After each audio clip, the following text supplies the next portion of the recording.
미국이 좀 예전 같지 않네, 확실히. 포항제철 화이팅.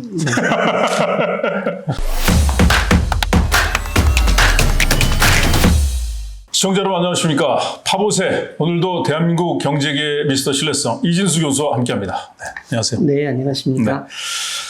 우리 경제 신화의 시작, 포항제철로 이렇게 얘기가 되고 있는데, 미국을 대표하는 철강 기업 US 스틸, 일본 기업에 팔릴 상황입니다. 그렇습니다. 그리고 그에 따른 논란이 지속되고 있는데요. 오늘은 그에 대해서 살펴보도록 하겠습니다. 기사는 어떤 게 준비되어 있습니까? 네, 이코노미스트 기사 2월 15일자 기사인데요. US 스틸에 대한 논란이 국가 안보에 대한 새로운 의미를 부여하다라는 기사를 중심으로 해서 이야기해 보도록 하겠습니다. 작년 2023년 12월 18일 일본 제철, 미국의 대표적인 철강 기업인 US 스틸을 주당 55달러, 총 149억 달러 인수하기로 합의했다 이렇게 발표했네요. 그렇습니다. 그 세계 철강협회에 따르면은 일본 제철이 2022년 기준으로 해서요. 조강 생산량이 4,437만 톤으로 세계 4위 업체입니다. 그리고 US 스틸은 2022년 기준으로 해서 27위 업체거든요. 그러니까 아주 지금은 이제 큰 업체는 아닌데요. 그 일본 제철이 US 스틸을 이제 인수하기로 합의했다고 발표를 했고요. 이렇게 되면은 일본 제철의 그 생산량이 세계 3위가 될 것으로 이렇게 예상이 되고 있습니다. 참고로 말씀드리면 우리나라 포스코는 지금 현재 22년 기준으로 세계 7위의 기업이 되겠습니다. 이렇게 발표가 된 이후에 그 US 스틸의 주가가 26.1%가 급등을 해서 49.59달러로 마감했습니다. 그러니까 이제 경제적으로는 투자가들이 이러한 그 소식을 긍정적으로 보고 있다는 신호가 되겠습니다. 그런데 이제 일본 제철이 US 스틸을 인수하기로 합의한 이후에 미국의 정치권을 중심으로 해서 이에 대해서 그 찬반 논란이 지속되고 있거든요. 이제 이 부분이 오늘 살펴볼 부분이 되겠습니다. 사실 우리 그 포항제철이 세계 7위, 근데 US 스틸 27위, 어떻게 보면 이렇게 미국이 이렇게 호들갑 떨 일인가. 근데 사실 그 US 스틸이 1901년에 회사가 이제 설립된 이래 미국 제조업의 상징이었잖아요. 그리고 현재 약 2만 3천여 명의 직원이 근무하고 있는데 이런 문제들 때문이겠죠. 그렇습니다. 이제 US 스틸이라는 것이 미국 제조업 전성기의 대표 기업이기 때문에 이제 이러한 논란이 되고 있다고 볼 수가 있겠는데요. 1901년 JP 모건의 설립자인 존 피어번트 모건이 소위 강철의 재앙이라고 하는 앤드류 카네기가 설립한 카네기 철강을 이제 인수를 하고요. 다른 경쟁사와 결합을 하면서 당시 세계 최대의 회사를 설립한 것이 바로 US 스틸이 되겠습니다. 그리고 1960년대까지는 US 스틸이 세계 최대의 철강 회사였고요. 그렇지만은 그 이후에 일본 등과 경쟁해서 이제 밀려나면서 쇠퇴의 길을 걷게 되었는데, 이번 그 미국 US 스틸의 인수는 미국 산업계에서도 한 시대의 종말로 이렇게 인식이 되고 있는 것 같습니다. 미국 대통령들이 최근 몇 년 동안 무역 보호, 보조금 명목으로 이제 미국의 철강 산업을 강화하려고 이제 노력을 해왔는데, 2018년 트럼프 대통령이 국가안보를 보호한다는 명분으로 외국산 철강에 25%의 관세를 부과했잖아요. 그죠? 그렇습니다. 이제 철강 산업이 아무래도 이제 국가 기관 산업에 속할 테니까요. 이렇게 이제 미국의 철강 산업이 하락세를 보이는 가운데 미국의 대통령들도 그에 대해서 조치를 하려고 했고요. 조금 전 김범도 아나운서 얘기했듯이 트럼프 대통령이 2018년에 관세를 갖다 25% 부과를 하면서 국내 철강 산업을 보호하려고 했었습니다. 그리고 이제 바이든 대통령이 들어서서도 2021년 인프라 법안이라는 것을 이제 만들면서 미국산 철강을 사용하도록 이렇게 요구하는 조건을 내걸었고요. 또 인플레이션 감축법을 이제 도입을 하면서 국내 철강을 사용하는 풍력 생산업체에 추가세 공제를 제공하는 등 미국의 철강 산업 보호와 육성을 위해서 크게 노력을 했습니다. 하지만은 그럼에도 불구하고 US 스틸의 인력이 2018년 2만 9천 명에서 2022년 말에는 약 23,000명으로 감소했고요.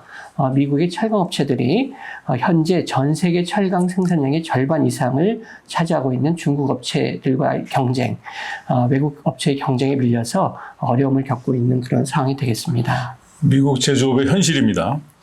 일본 제철이 US 스틸 인수를 합의하겠다 발표한 직후에 미국 철강 노조는 이제 즉각적으로 아주 격렬하게 반발했습니다. 그래서 노조는 US 스틸과 일본 제철 모두 합의안을 사전에 노조와 상의하지 않았다 이렇게 얘기했네요. 그렇습니다. 이제 노조가 그 반발을 하고 있는데요. 노조에서는 일단 US 스틸이 헌신적인 노동자들의 우려를 제쳐두고 외국 기업에 매각하기로 결정했다 이렇게 비판하면서 미국 정부가 일본 제철의 US 스틸 인수가 미국의 국가 안보에 부합하는지 그리고 노동자들에게 이익이 되는지를 판단해 줄 것을 촉구한다 이렇게 언급을 하기도 했습니다. 네, 그리고 공화당의 조시 홀리 그리고 마르코 루비오, 민주당의 세로드 브라운, 밥 케이시 이런 뭐 양 정당의 상원의원들이 미국 행정부에 인수를 면밀히 조사하고 중단시킬 것을 촉구했네요. 그렇습니다. 미국이 이제 그 양당이 상당히 분열되어 있는데 이 문제에 대해서 그 상원 의원들이 공동으로 이러한 조치를 하는 얘기했는데요. 이들 의원들은 일본 제철이 US 스틸의 미국 공장의 일부를 폐쇄할 경우에는 미국 노동자들과 방위 산업 기반에 피해를 입힐 수 있다 이렇게 주장하면서 이제 이러한 인수를 중단할 것을 이렇게 중단하도록 할 것을 미국 정부에 촉구를 했는데요. 당연히 일본 제철에서는 그렇게 할 계획이 없다 이렇게 이야기를 했습니다. 뭐 재밌는 게 US3 펜실베니아주 그리고 미시간주에 공장을 두고 있는데 이 두 곳이 그 바이든 대통령이 올해 11월 대선에서 승리하기 위해서 아주 중요한 그런 경합주잖아요, 그죠? 그렇습니다. 그래서 이제 이 이슈가 보다 정치적인 이슈가 된 것이 바로 US 스틸이 펜실베니아와 미시간주에 공장을 두고 있고 이 두 주에서 바이든이 11월 대선에서 승리하기 위해서는 꼭 승리가 필요한 주이다. 이러한 측면에서 더욱 정치적인 쟁점이 될 수 있다고 할 수 있겠습니다. 그래서 이제 바이든 대통령이 이렇게 철강 노조, 바이든 대통령이 노조의 가장 친한 대통령이 되겠다 이렇게 선언했지 않습니까? 철강 노조 또 상원 의원들로부터 국가 안보 등을 이유로 이러한 매각을 승인하지 말도록 압력을 받고 있고 또 본인의 재선도 걸려 있고요. 이렇게 되니까 그 합의가 발표된 직후인 12월 21일 바이든 대통령의 국가경제 보좌관인 라일 브레이너드라는 분이 바이든 대통령은 외국 기업이 상징적인 미국 소유 기업을 인수하는 것이 국가 안보와 공급망의 신뢰성에 미친 영향에 대해 진지한 조사가 필요하다고 믿는다. 이렇게 언급을 하기도 했습니다. 네. 한편 이제 역시 궁금한 우리 트럼프는 뭐라고 그랬나요? 네. 트럼프는 1월 31일 날 US 스틸이 외국 기업에 매각되는 것은 끔찍한 일이다. 그렇게 이야기를 하면서 자신이 대통령에 당선이 된다면 일본 제철이 US 스틸을 인수하는 것을 절대적으로 막겠다. 이렇게 언급을 했습니다. 네. 트럼프는 사실상 그 어디로 튈지 모르는 지도자 이미지도 있지만 워낙 그 이제 단편적인 그런 정책을 피니까 그런 면에서 되게 투명해요. 어떻게 할 때 딱 보이니까. 네, 어떤 면도 있죠. 여러 가지 고려하기보다는 뭐 자기에 따라서 명확하게 그냥 이야기하는. 그것도 뭐 긍정적인 의미에서 예측 가능성이라고 봐야 될지 모르겠습니다.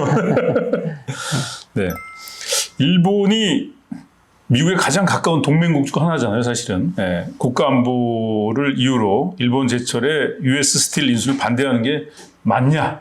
뭐 이런 의견도 있네요. 그렇습니다. 이제 국제적으로 또 이제 미국 국내적으로도 이러한 비판들이 있는데요. 미국이 이제 중국과의 경쟁을 하면서 소위 동맹국들을 이렇게 같이 함께 하겠다는 그런 정책을 피고 있지 않습니까?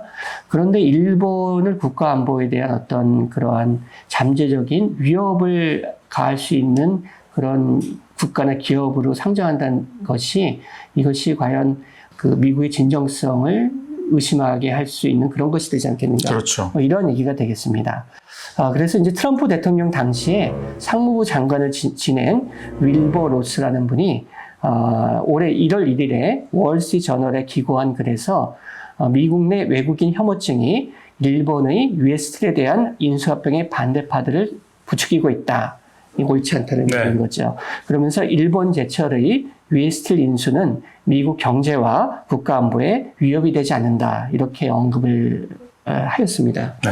그리고 레리 서머스 전 재무장관도 일본 제철이 UST를 인수하는 데 있어서 의문을 제기할 국가안보적 근거는 전혀 없다. 이렇게 얘기를 하기도 했습니다. 네, 이렇게 정치권에서는 이제 일본 기업이 US 스틸을 인수하는 것에 대해서 강력히 반대하고 있습니다만은 사실은 미국의 전략이 믿을 수 있는 동맹 국가들로 이렇게 공급망을 형성한다. 프렌드 쇼어링 정책을 펴고 있는데 거기랑 배치되잖아요, 사실. 그렇습니다. 그래서 이에 배치된다는 얘기가 이제 국내적으로 나오고 있는데요. 예를 들면은 미국의 기업 연구소에 있는 에릭 세이어스라는 분은 20세기 미국 철강 산업에 대한 향수는 이해하지만, 그러니까 UST에 대해 갖고 있는 미국인들의 감정을 건드린다는 걸 네. 이해하지만은 일본은 미국의 최전선 동맹국이며 중국에 맞서 우리와 강력한 경제 안보 의지를 조율하고 있다. 이러한 상황에서 일본의 투자를 거부하는 것은 일본과 다른 동맹국들의 뺨을 때리는 것과 같은 것이며, 워싱턴에서 최근 몇 년 동안 광범위하게 논의되어 온 프렌드 쇼어링이 공허하다. 이런 비판을 불러일으킬 수 있다고 경고를 하기도 했습니다. 네. 국가안보에 위협이 될 수 있는 미국 내 외국 투자에 대해서 조사하는 미국 정부 부처 간의 조직이죠. 미국 내 외국인 투자위원회. 여기서 일본 제철의 US 스틸 인수에 대해서 조사하겠다 이렇게 알려졌습니다만은 확인되진 않고 있네요. 네, 아마도 지금 조사 중인 걸로 이렇게 보이는데요. 이제 향후의 절차를 보면은 과연 국가안보에 위협이 되는가를 공식적으로 논의하는 정부 내 기구가 바로 미국 내 외국인 투자위원회가 되겠습니다. 이제 여기서 논의를 하게 되는데, 미국 행정부에서는 공식적으로 논의가 진행되고 있다는 것을 확인해 주지는 않고 있습니다. 네. 그런데 이제 여기서 논의가 되면은 일단 미국의 국가안보에 위협이 될 수 있는 미국 기업을 외국 기업에 매각할 가능성을 이제 조사하는 것이 되겠고요. 이 조사에 따라서 대통령에게 권고안을 내면은 대통령이 그 권고안에 기반해서 매각을 중지시킬 수 있는 그러한 절차가 되겠습니다. 통상적으로 조사 기간은 90일 이내가 되겠고요. 네. 그리고 그 조사 끝나면은 대통령은 조사 이후에 15일 이내에 조치를 해야 되거든요. 네. 하지만은 이제 조사 기간이 연장될 수 있기 때문에 아직 언제까지 조사가 될지, 조치가 될지는 아직은 알 수 없는 상황입니다. 그런데 이제 UST일 이슈가 굉장히 민감한 이슈가 되지 않겠습니까? 정치적으로도 그렇고, 이제 국제적으로도 그렇고, 민감한 이슈가 돼서, 이렇게 통상적인 절차 기간을 거친다 그러면, 2분기나 3분기에 인수 여부가 결정될 것이다. 이렇게 UST는 이야기를 하고 있는데요. 지금으로 봐서는, 아무래도 이러한 민감성 때문에, 11월 대선 이후에 결정을 하지 않을까. 이렇게 지금 예상하는 전문가들도 많이 있습니다. 네. 파보세 여기서 마치겠습니다. 고맙습니다. 네, 감사합니다.